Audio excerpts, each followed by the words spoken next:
चलिए, तो लॉ का पेपर सभी ने दिया, everybody had given law paper. आप तो क्या है, आपने नहीं दिया, क्यों? अकाउंट्स के बाद ही छोड़ दिया? अच्छा, बीमार हो गया था, कोई बात। तुम छोड़ो, तुम तो भयंकर प्रेशर हो, प्रेशर का अनसन प्रेशर अभी तो आए 2 दिन पहले, तुम तो टेंशन ही मत लो। मैं इन लोगों से बात कर रहा हूं कि तुम लोगों ने लॉ का पेपर दिया। अच्छा, ऐसे कितने लोग हैं जो मुझसे पहली बार पढ़ रहे हैं? 1 2 3। अच्छा, इधर कितने लोग हैं जो मुझसे पहली बार पढ़ रहे हैं? ओए ऑनलाइन वालों, जल्दी बताओ।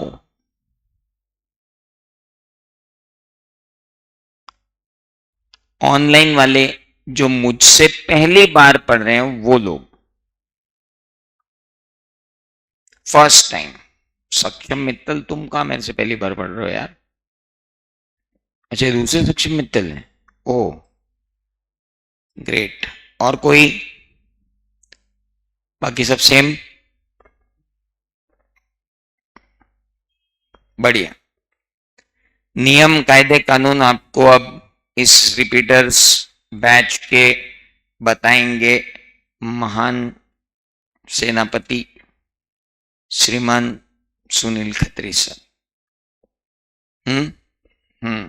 चलिए, तो अब शुरुआत करते हैं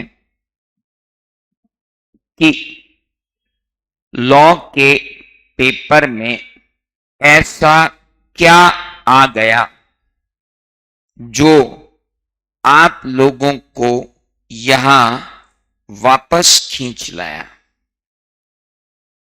आइए जरा थोड़ा बहुत समझने की कोशिश करते हैं। आप लोगों के आने का ही इंतजार कर रहा था मैं, ताकि मैं यहां आपके साथ एक स्ट्रेटेजी पे काम कर सकूं जो मई अटेम्प्ट के अंदर आपको फायदा दिलवाए। जैसे पहला क्वेश्चन था, examine the validity of the following agreement under the provisions of Indian contract act 1872 and justify your answer. 7 number का क्वेश्चन था और कुल मिलाकर के 4 क्वेश्चन उसमें दिए थे, और इन चारों क्वेश्चन में मैं नहीं समझता कि ये क्वेश्चन आपके किए हुए नहीं थे, एकदम नए थे। पहला क्वेश्चन था, Mrs Priya pays sum of ₹10,000 to a marriage bureau to provide information about prospective grooms for her daughter's marriage. Module चीख चीख के कह रहा है कि मैरिज ब्रोकिंग एग्रीमेंट वॉइड है, लेकिन इंफॉर्मेशन देना ब्रोकिंग थोड़ी है। पैसे लेकर मैं इंफॉर्मेशन दे रहा हूं, मैं आपको ये थोड़ी कह रहा हूं कि आओ मैं आपकी जोड़ी जमा देता हूं, अगर जोड़ी जम जाए तो मुझे ब्रोकरेज देना। आधे से ज्यादा लोगों ने मॉड्यूल को ढंग से ही नहीं पढ़ा, मेरी बताई हुई चीजों को भी ढंग से नहीं पढ़ा, और यहां पर गच्चा खाकर गड़बड़ कर गए। कितने लोग क्लास में बैठे हैं जिन्होंने गड़बड़ की है? सभी लिख के आए क्या जो मैंने बोला? वो ये इंफॉर्मेशन देना इज नॉट वॉइड, सही लिख के आए हो? चलो, तो फिर आज डिसाइड हो जाएगा कि तुमको इस क्लास में बैठना भी है कि नहीं। हो सकता है तुम पास हो जाओ। अच्छा, नहीं होगी? हाँ, डाउट तो है। तो चलो 1 नंबर इसका दे देते हैं। Bharat agrees with John to sell his white bull unknown to both the parties. The bull was dead at the time of management. Section 20 ने कहा था bilateral mistake of fact void होती है। ये भी तो आप सही लिख के आए होंगे। अगर आप ये सही लिख कर आए हैं तो फिर से 1 नंबर मिलेगा। ऋषभ ने सेल की गुडविल उसकी शॉप की 10 लाख में और प्रॉमिस किया not to carry such similar business within the local limit so long as Omkar carries on a like business. मैंने आपको कहा था कि लिमिटेड ज्योग्राफिकल एरिया में लिमिटेड पीरियड ऑफ टाइम तक, डिफाइनाइट पीरियड ऑफ टाइम तक आप रिस्ट्रिक्ट कर सकते हो, इनडिफाइनाइट पीरियड तक आप रिस्ट्रिक्ट नहीं कर सकते। इनडिफाइनाइट पीरियड तक रिस्ट्रिक्ट करोगे तो एग्रीमेंट क्या हो जाएगा, वॉइड हो जाएगा। तो इसका आंसर था कि चूंकि ये इनडिफाइनाइट पीरियड है इसलिए ये एग्रीमेंट क्या होगा, वॉइड होगा। एक प्रॉपर्टी 2 लाख की थी, agree to be sold for just 25,000 by a person of unsound mind. Section 12 के कारण ये एग्रीमेंट भी क्या होगा, वॉइड होगा। तो इसके तो 1 नंबर आपको मिल ही गए होंगे, बस इसका 1 नंबर मिला कि नहीं मिला वो देखना बाकी है। तो 4 तो ये है, पर क्या ये 4 तो हाँ ना लिखने के हैं। इसके बाद सेक्शन, सेक्शन का प्रोविजन अगर आपने प्रॉपरली लिखा होगा तो ये 4 से बढ़ के 2 और बढ़ जाएंगे और 6 और 7 तो वो प्रभु मुझे ना दें अगर मैं लिख दूं तो। क्या असेसमेंट बैठता है आपका? क्या ये क्वेश्चन टफ मोस्ट क्वेश्चन की श्रेणी में आता है? आप दोनों देखो आज पेपर देके आए हुए लोग कहां गड़बड़ कर रहे हैं। क्या ये क्वेश्चन टफ था? कितना टाइम लगाया इसको लिखने में?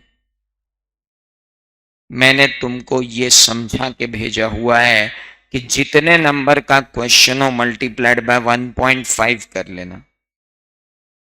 7 नंबर का क्वेश्चन था, 9 मिनट तो तुम्हारे पास पहले से ही थे और बहुत है 9 मिनट इसको लिखने के लिए। मतलब 10 मिनट के अंदर ये क्वेश्चन आराम से होता। न टाइम के स्केल पे प्रॉब्लम है, ना ही डिफिकल्टी लेवल पर प्रॉब्लम है। डिफिकल्टी लेवल पर मैं इस क्वेश्चन को 10 में से 2 ही दूंगा और टाइम लेवल पर भी मैं इसको 2 ही दूंगा क्योंकि ये आराम से हो सकने वाला क्वेश्चन था। क्लियर? एवरीबॉडी जो यहां एग्जाम दे करके बैठे हैं समझें इस चीज को। हार्मोनी फाउंडेशन एक न्यूली इनकॉर्पोरेटेड कंपनी है जो फोकस कर रही है एजुकेशन और हेल्थ केयर सर्विसेज पर रूरल एरिया में। कंपनी सेक्शन 8 कंपनी की तरह रजिस्टर है जिसका क्लियर प्लान है री इन्वेस्ट करना सारा प्रॉफिट इनटू इट्स एक्टिविटी और लाइसेंस सेंट्रल गवर्नमेंट ने इनको दिया। फाइनेंशियल ईयर 31 मार्च 2024 को कंपनी ने एक सब्सटेंशियल प्रॉफिट अर्न किया और ट्रांसफर कर दिया some amount to messrs LMP associate, एक partnership firm and one of the member of honorary foundation. Subsequently, on complaint of one of the member, central government, after giving opportunity of being heard, directed the company to wind up on the grounds that a partnership firm cannot be a member of Section 8 company and it cannot transfer any part of profit to the firm. Explain in the light of provision of Companies Act 2013. Section 8 company जब मैंने पढ़ाई थी तो आपकी copy में लिखाया था। 2 बातें आपकी कॉपी चीख चीख के कहेगी। पहली बात, सेक्शन 8 कंपनी डिविडेंड नहीं बांट सकती अपने मेंबर को और दूसरी बात, partnership firm can be a member of section 8 company.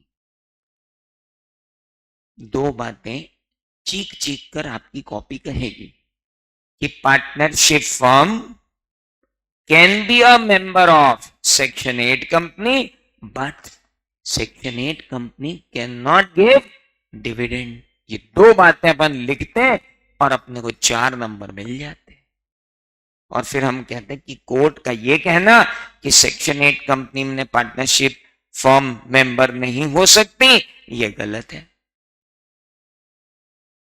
Hello, dividend आप नहीं दे सकते, और अगर प्रॉफिट हुआ है तो आप उसका प्रमोशन कर सकते हो। प्रमोशन करने के लिए आप प्रॉफिट को यूज कर सकते हो, लेकिन आप किसी फर्म को नहीं दे सकते।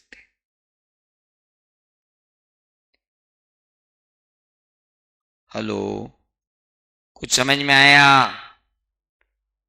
Everyone out there online, did you get my point? चलिए, डिफिकल्टी लेवल पर इसको भी मैं 2 से ज्यादा नहीं दे पाऊंगा। अगर कोई मुझसे कहे कि डिफिकल्टी लेवल पे 2 on 10 और टाइम लेवल पे भी मैं इसको 2 on 10 ही दूंगा। न ज्यादा समय लगना था, न ज्यादा टाइम। अगला क्वेश्चन, जस्टिस प्राइवेट लिमिटेड के 9 डायरेक्टर हैं बोर्ड ऑफ डायरेक्टर पे। कंपनी के आर्टिकल ऑफ एसोसिएशन ने करंटली कह रखा है that quorum for the board meeting shall be 1/3 of the total strength or 2 director whichever is higher। 1/3 या 2, दोनों में से जो भी हायर हो। Company now intends to amend this article.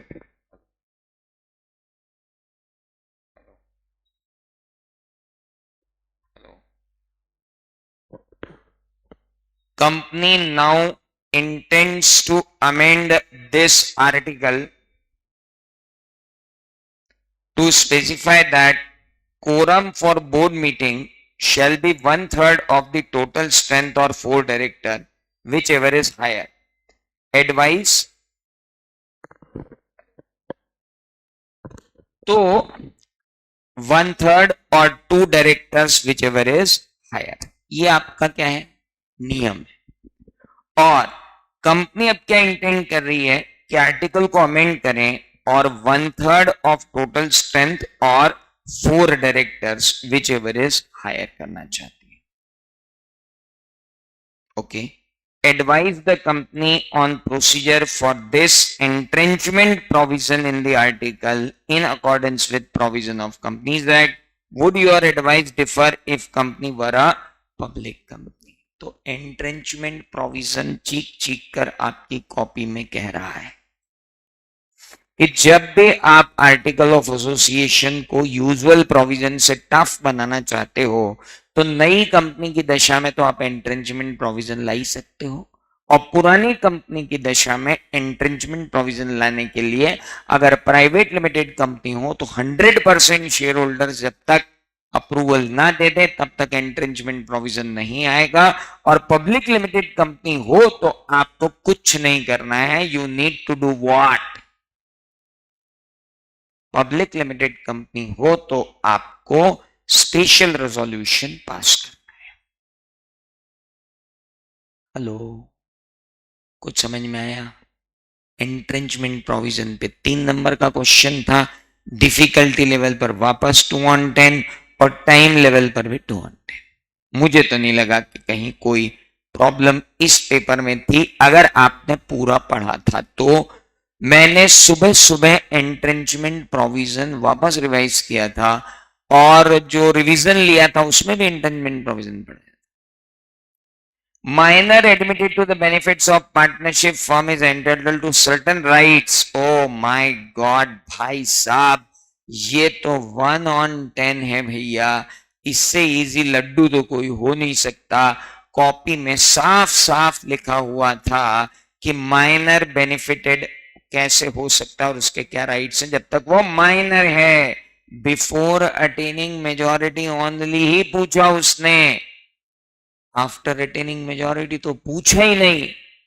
तो बिफोर अटेनिंग मेजॉरिटी के 3 राइट लिखते 6 नंबर मिलते।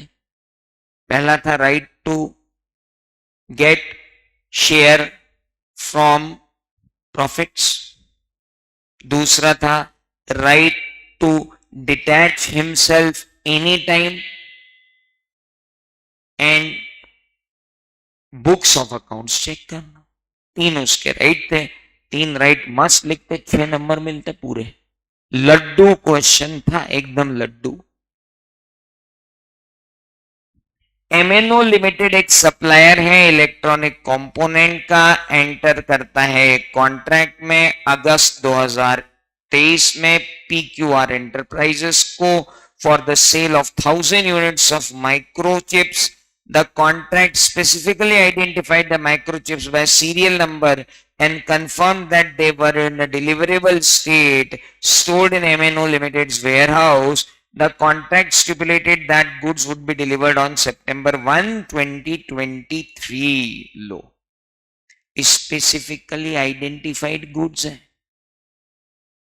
रेडी इन डिलीवरेबल स्टेज में भी है, लेकिन कॉन्ट्रैक्ट में लिखा है कि गुड्स डिलीवर होंगे सितंबर 1, 2023 को, और अगस्त 10, 2023 को अगर फ्लड ऑकर हो गई और डैमेज कर दिया वेयरहाउस को, डिस्ट्रॉय कर दिया entire stock of microchips including 1000 units intended for PQR enterprise, examining with reference to the provisions of Sale of Goods Act 1930, who shall suffer the loss? What will be your answer if the microchips are not specifically identified and marked for PQR enterprise at the time of contract?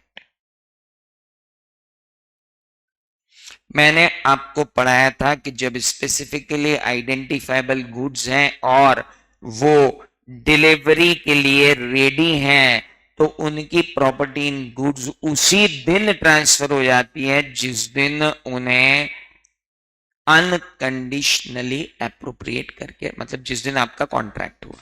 तो contract होते ही property in goods transfer हो गई थी, सिर्फ delivery क्या थी, pending थी।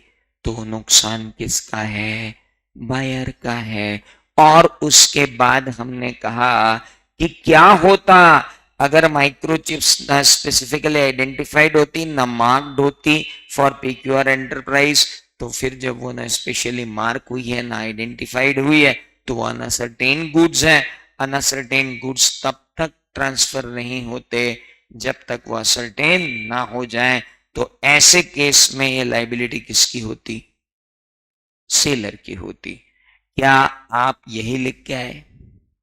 Difficulty level पर मैं इसे 4 दूंगा क्योंकि सेल ऑफ गुड्स एक्ट में तो 4 ही आएगा, लेकिन टाइम लेवल पर तो 2 on 10 में भी जा सकते थे।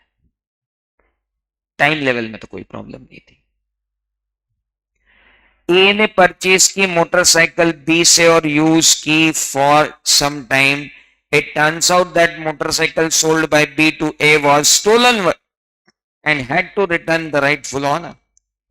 A brings action against B for return of the price. Will he succeed? Yes. Examine this reference. Wow. Condition as to title of the goods. There is an implied condition कि जब seller आपको goods बेच रहा है, तो seller जब आपको goods बेच रहा है तो बेचते वक्त सेलर को यह अधिकार है कि वो गुड्स आपको बेच सकता है, उसके पास गुड टाइटल है। अगर बाद में टाइटल सही नहीं होता है तो कंडीशन ब्रीच हो जाएगी, और कंडीशन ब्रीच होने पर कॉन्ट्रैक्ट रेपुडिएट हो सकता है, और जब कॉन्ट्रैक्ट रेपुडिएट हो सकता है तो गुड्स वापस और पैसे वापस। इसलिए जो सूट फाइल किया जा रहा है वो बिल्कुल सही किया जा रहा है। सिंपल क्वेश्चन था। मैं तो नहीं समझता कि डिफिकल्टी लेवल पर 1 से ज्यादा जाना चाहिए। चलो तुम कहते हो तो 2, और टाइम लेवल पर तो बहुत छोटा सा ही लिखना था। कहां क्वेश्चन में कोई गड़बड़ थी। Right in brief the content and model of AOA according to which director and other officers are required to perform their function as regards the management of the company and accounts and audit. Write in brief the content and model of article of association according to which director and other officers are required to perform their function as regard the management of the company and its accounts. ये कौन सा question था? Difficulty level पर इसको कितना रखा जाए, ये तो चौंकाने लायक प्रश्न है। वैसे थोड़ा सा चौंकाया हुआ है। Right brief of the content and model of AOA. MOA नहीं पूछा, क्या पूछ लिया? एओए। और एओए में भी क्या पूछ लिया? Functions regarding management of the company, accounts and audit.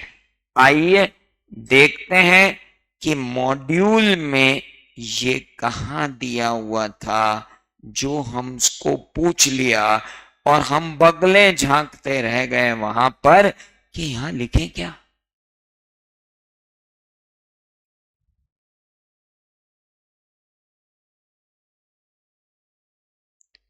आइए, सॉरी, इस क्वेश्चन को मैं बोल सकता हूं ये बहुत ही अनएक्सपेक्टेड सा क्वेश्चन था। और लेकिन अगर हम कंपनीज एक्ट पर आए और सीधे जाएं आर्टिकल्स ऑफ एसोसिएशन पर कि कंटेंट्स क्या होंगे एओए के, तो मेमोरेंडम के कंटेंट्स तो उन्होंने दिए, लेकिन आर्टिकल्स ऑफ एसोसिएशन के अंदर उन्होंने आपको यहां दिया कि कंटेंट्स क्या होना चाहिए।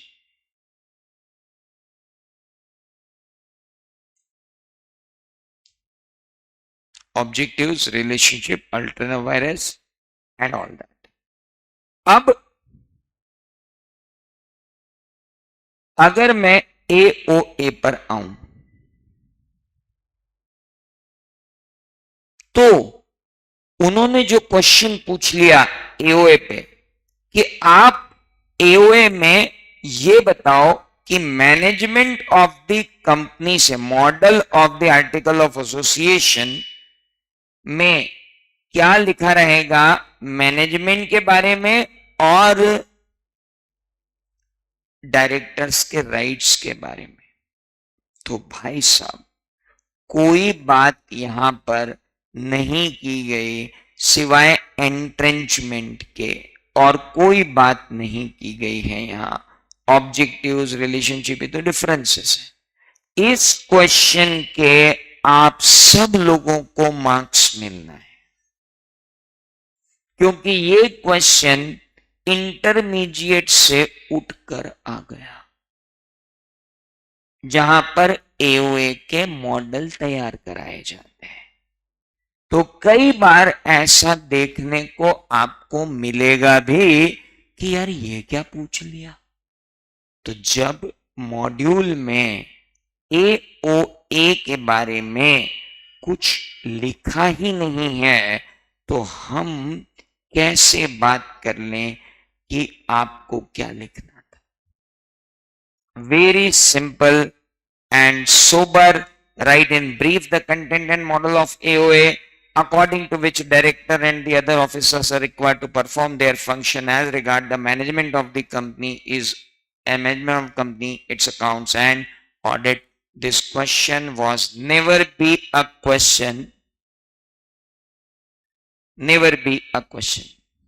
Okay, चलिए, तो सभी को नंबर मिलेंगे, बधाइयां, आप पास होने वाले हो अगर हुए तो, और आगे गड़बड़ नहीं की तो।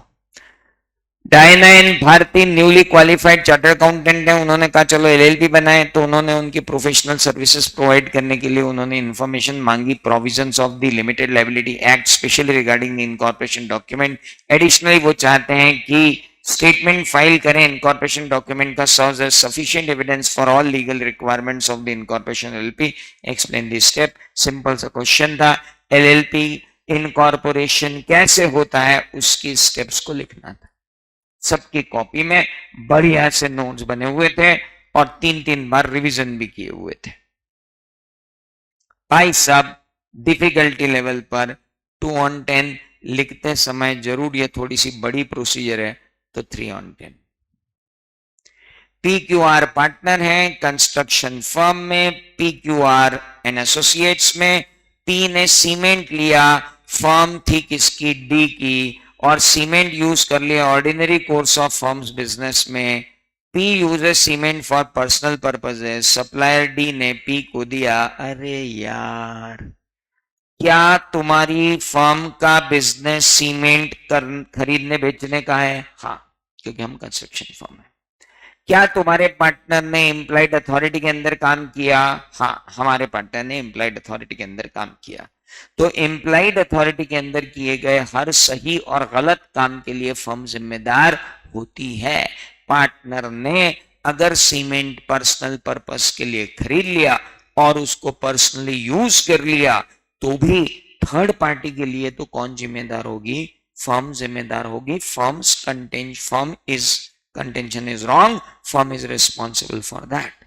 What would be your answer if part of the cement so purchased by P was delivered to the firm by him and the rest of the cement was used by him for his private purpose?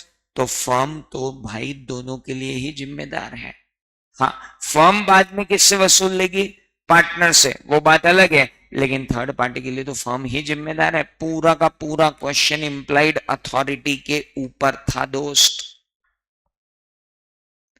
पिछली बार का paper इतना criticise हुआ कि वो बेचारे डर गए, 4-4 number के क्वेश्चन को भी 7-7 नंबर का बना के दिया।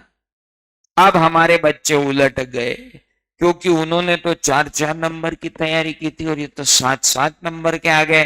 तो अब 7-7 नंबर के क्वेश्चन के अंदर आपको लिखना पूरा था सेक्शन सहित कि आपके सेक्शन 19 इंप्लाइड अथॉरिटी के बारे में क्या कहती है। हेलो, वो पूरी बात वहां करनी थी। मैं डिफिकल्टी लेवल पर इसको लूंगा 2 on 10। मैं बिल्कुल नहीं मानूंगा कि कोई टफ क्वेश्चन था। ये तो किया कराया क्वेश्चन, 3 बार आया हुआ क्वेश्चन था। 26% सेंट्रल गवर्नमेंट ने ले ली, स्टेट गवर्नमेंट ने 18% ले ली, तमिलनाडु ने 34 ले ली। 26 + 18 + 24 कितना हुआ? 50 के ऊपर पहुंच गए। अरे पहुंच तो गए।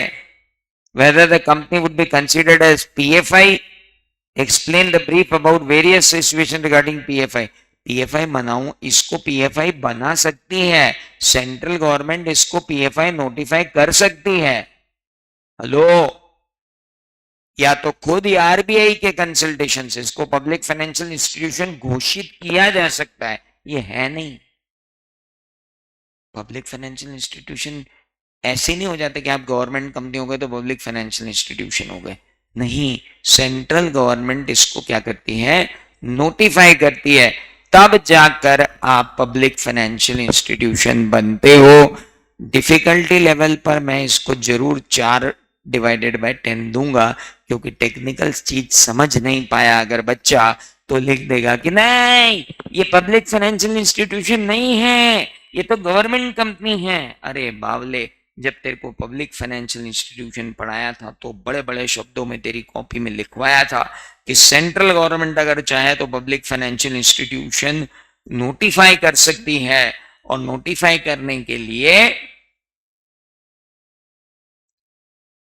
उसमें सेंट्रल गवर्नमेंट और स्टेट गवर्नमेंट का 51% और मोर स्टेक होना जरूरी है, तब सेंट्रल गवर्नमेंट उसको नोटिफाई कर सकती है। तो आप लिख सकते थे कि सेंट्रल गवर्नमेंट उसको नोटिफाई कर सकती है नहीं वो, ये ध्यान रखना जरूरी था। क्या ये मैंडेटरी है कि कॉमन सील रखें? अरे भाई साहब, ये तो 1 on 10 बोलूंगा मैं तो लड्डू ही बांट दिया। What agreements which are held to be opposed to public policy? अरे बाप रे बाप, 6 अगेंस्ट पब्लिक पॉलिसी लिखना थे, स्टिफलिंग प्रोसिक्यूशन ही लिख देते, मेंटेनेंस एंड कैंपर्टी लिख देते हैं, marriage, restrain of marriage, restrain of trade, restrain of legal proceedings, marriage broking contract, trafficking in public office. तुमको तो 12 रटवाए थे साला, यहां तो पूछे ही कितने उसने? 6। और साला कितने नंबर बांट रहा है? 6। गजब। ये लो, ये क्वेश्चन तो कराया आ गया। ए बी सी ने ज्वाइंट प्रॉमिस किया डी को 6,000 रुपए देंगे। बताओ क्या करना है। क्या डी कंपेल कर सकता है किसी में किसी भी एक को कि पूरे 6,000 दे? इसका आंसर तो बेटा आप भी दे सकते हो, आपने पढ़ा है ना ज्वाइंट प्रॉमिस। अच्छा नहीं पढ़ा, कोई बात। तो ज्वाइंट प्रॉमिस कर सकते हैं। C compel to pay the whole of the amount to D, can he recover from A and B? हाँ। अगर ए और बी इंसॉल्वेंट है तो नहीं। अगर A is not in position to pay anything तो बी और सी मिलकर आपस में बांट लेंगे आधा आधा। जी, सॉल्वेंट है तो कोई दिक्कत नहीं, ले ही सकते हो। हाँ, इंसॉल्वेंट हो जाए तो बात अलग है, कोई दिक्कत ही नहीं है। तो बहुत ही घटिया क्वेश्चन था, मतलब इसको मैं वापस 1/10 पे डालूंगा। मतलब ये डिफिकल्टी लेवल तो मानता ही नहीं हूं मैं पेपर का। Next, what are the rules governing the compensation payable? सुबह सुबह पढ़ा के भेजा था, मतलब यूं तो पढ़ाया ही था, पर मॉर्निंग में भी करवा दिया था कि भैया कंपनसेशन पढ़ जाओ। नेगोशिएबल इंस्ट्रूमेंट अगर डिसऑनर हुआ तो क्या क्या लगेगा? पहले तो अमाउंट, फिर वो protesting charges, conveyance, travelling, foreign exchange का डिफरेंस अगर लग रहा है तो वो, और 18% से इंटरेस्ट। ये सारा कंपनसेशन में था, पूरा नेगोशिएबल इंस्ट्रूमेंट एक्ट में से पढ़ाया हुआ था।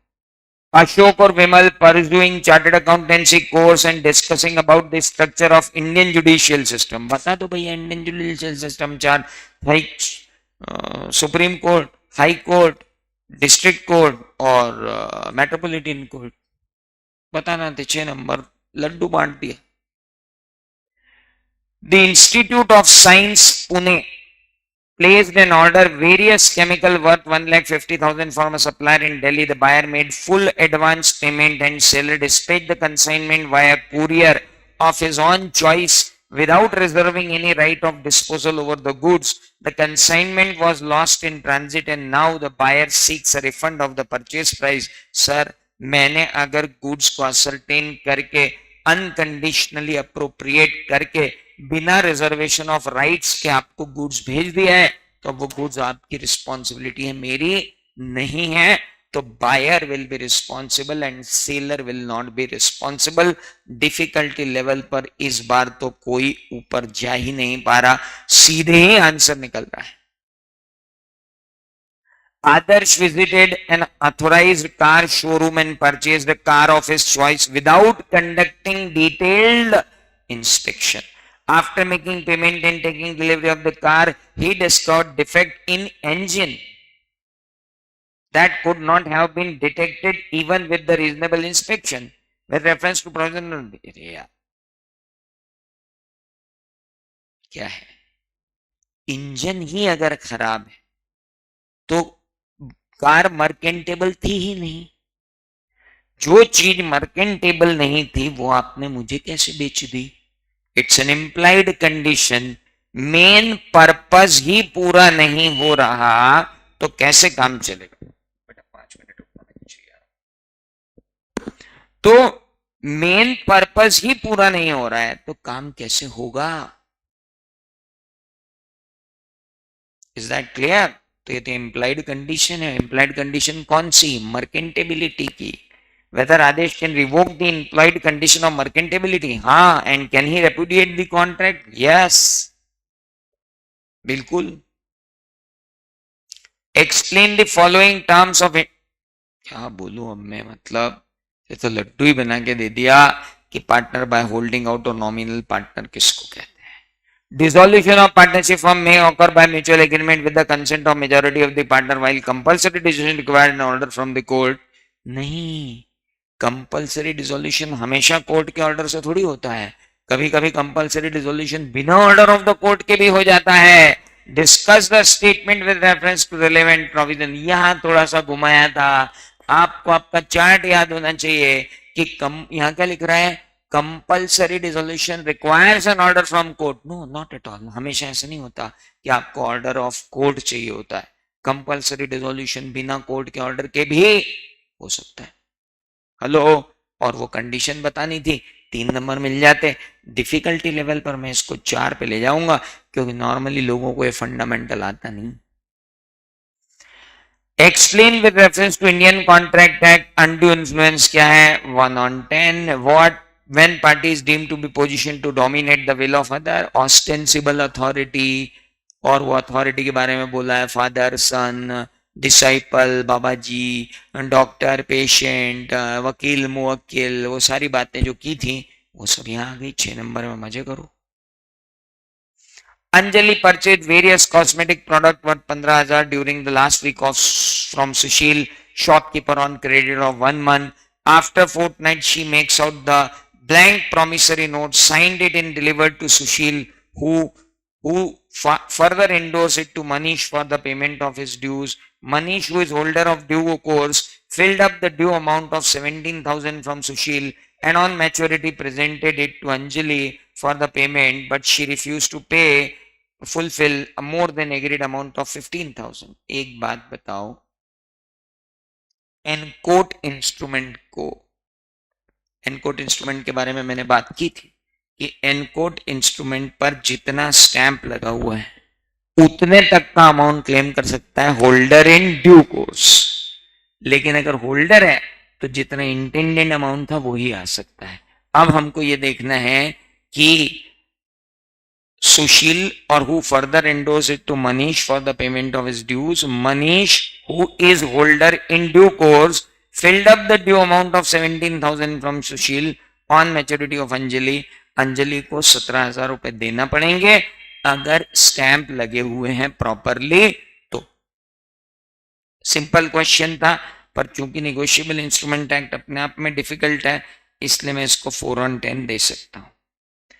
प्रिया एक स्मॉल बिजनेस ओनर है, बिल ऑफ एक्सचेंज मिला कस्टमर संजय से, ड्यू फॉर पेमेंट 15 अक्टूबर है। 12 अक्टूबर को प्रिया प्रेजेंट करती है बिल संजय के ऑफिस में ड्यूरिंग रेगुलर। अरे भैया 15 तारीख की मैच्योरिटी का बिल 12 को क्यों पेश कर रहे हो? 12 को पेश करोगे तो कोई डिसऑनर थोड़ी माना जाएगा। हेलो, तुमने पेश ही नहीं किया ये माना जाएगा। समझ में आया? घटिया क्वेश्चन था, पर फिर भी क्योंकि नेगोशिएबल इंस्ट्रूमेंट है इसलिए मैं इसको 4 बोल देता हूं। What are the condition to be satisfy agents authority in emergency? महाघटिया क्वेश्चन था, 1 on 10 दूंगा इसको। सब एजेंट एंड सब्स्टिट्यूट, ये तो और घटिया था कि सब एजेंट और substitute agent are appointed by agent, however there is some point between elaborate any 6 point. क्या बात है, पूरी मॉड्यूल ही आ गई, अपनी कॉपी में लिखा हुआ है। What are the rights of buyer when seller commits a breach of contract? Buyer के राइट्स सेलर के अगेंस्ट में। घटिया क्वेश्चन। अब आप मुझे बताओ आपको कहां दिक्कत आई? सिर्फ वही दिक्कत आई जो चैप्टर आपने नहीं पढ़े थे। निश्चित ही जितने लोग यहां बैठे हैं जिनका लॉ का पेपर बिगड़ा है, उन्होंने या तो सेल ऑफ गुड्स एक्ट छोड़ दिया था, या तो नेगोशिएबल इंस्ट्रूमेंट एक्ट छोड़ दिया था, या तो कंपनीज एक्ट छोड़ दिया था और एग्जाम देने चले गए। इसके अलावा कोई कारण हो नहीं सकता पेपर बिगड़ने का, क्योंकि तो बहुत इजी पेपर था, one of the easiest paper in last 4 attempts. Last 4 attempts में अगर इस पेपर को मैं रैंक करूं तो ये पेपर सबसे इजी पेपर था। तो अब अपनी मेहनत वापस से इकट्ठी करें अपन, क्योंकि पेपर तो बहुत डिफिकल्ट नहीं था। मैं आपके दिमाग से पहले ये डर निकालना चाहता था कि पेपर डिफिकल्ट नहीं था, तैयारी में कमी थी। तो तैयारी पूरी कर लें, पेपर सही हो जाएगा, अपन पास हो जाएंगे। हेलो, ओए बच्चों, समझ में आया कुछ?